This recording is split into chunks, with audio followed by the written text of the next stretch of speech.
Chapter 5, Southern Sudan, 2008. There was a big lake 3 days' walk from Naya's village. Every year, when the rain stopped and the pond near the village dried up, Naya's family moved from their home to a camp near the big lake. Naya's family did not live by the lake all year round because of the fighting. Her tribe, the Nuer, often fought with the rival Dinka tribe over the land surrounding the lake.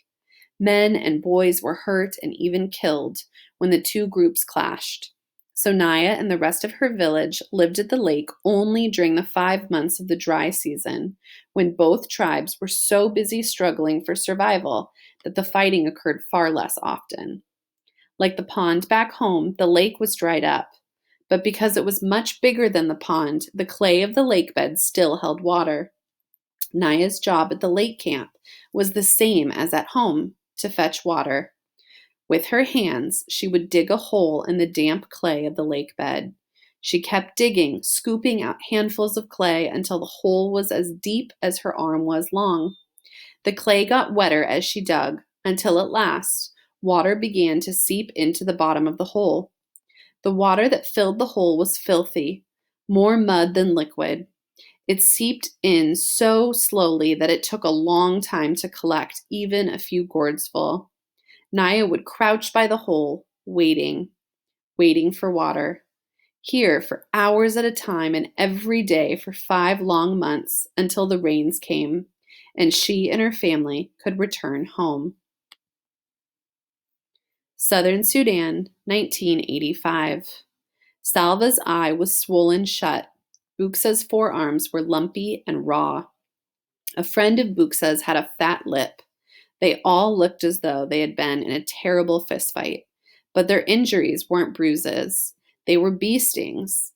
A fire had been started under the tree to smoke the bees out of the hive and make them sleepy.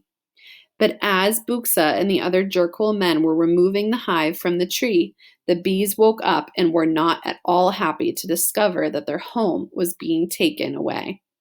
They expressed their unhappiness very clearly by buzzing, swarming, and stinging a lot.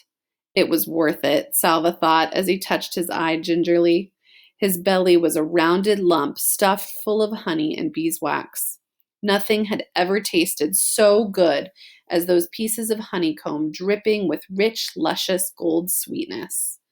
Along with everyone else in the group, he had eaten as much as he could and then a little more.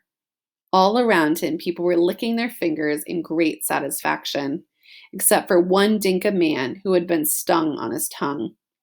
It was swollen so badly that he could not close his mouth. He could hardly swallow. Salva felt sorry for him. The poor man couldn't even enjoy the honey. The walking seemed easier now that Salva had something in his belly. He had managed to save one last piece of honeycomb and had wrapped it carefully in a leaf. By the end of the next day, all the honey was gone, but Salva kept the beeswax in his mouth and chewed it for the memory of sweetness. The group got a little bigger with each passing day. More people joined them, people who had been walking alone or in little clusters of 2 or 3. Salva made it a habit to survey the whole group every morning and evening, searching for his family. But they were never among the newcomers. One evening, a few weeks after Salva had joined the group, he made his usual walk around the fireside, scanning every face in the hope of seeing a familiar one. Then, ouch! Salva almost lost his footing as the ground underneath him seemed to move. A boy jumped to his feet and stood in front of him. "Hey, that was my hand you stepped on." The boy spoke Dinka, but with a different accent, which meant that he was not from the same area around Salva's village. Salva took a step back. "Sorry, are you hurt?" The boy opened and closed his hand a few times, then shrugged. "It's all right, but you really should watch where you're going." "Sorry," Salva repeated. After a moment's silence, he turned away and began searching the crowd again. The boy was still looking at him. "Your family?" he asked. Salva shook his head. "Me too," the boy said. He sighed, and Salva heard that sigh all the way to his heart. Their eyes met. I'm Salva. I'm Mariel. It was good to make a friend. Mariel was the same age as Salva. They were almost the same height. When they walked side by side, their strides were exactly the same length, and the next morning they began to walk together. Do you know where we're going? Salva asked. Salva tilted his head up and put his hand on his brow to shade his eyes from the rising sun. East, he said wisely. We're walking into the morning sun. Salva rolled his eyes. I know we're going east, he said. Anyone could tell that. But where in the east? Mariel thought for a minute. Ethiopia, he said. East of Sudan is Ethiopia. Salva stopped walking. Ethiopia? That is another country. We can't walk all the way there. We're walking east, Mariel said firmly. Ethiopia is east. I can't go to another country, Salva thought. If I do, my family will never find me. Mariel put his arm around Salva's shoulders. He seemed to know what Salva was thinking, for he said, It doesn't matter. Don't you know that if we keep walking east, we'll go all the way around the world and come right back here to Sudan? That's when we'll find our families.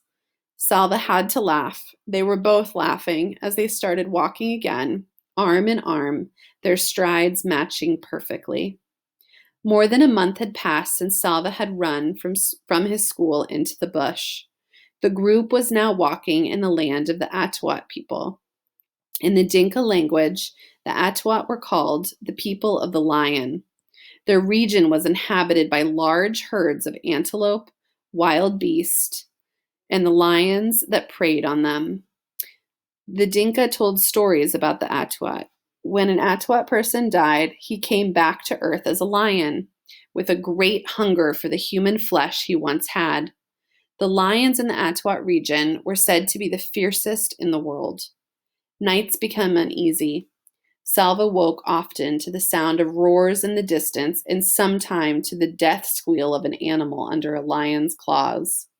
One morning, he woke bleary-eyed after a poor sleep. He rubbed his eyes, rose, and stumbled after Mariel as they began walking yet again. Salva?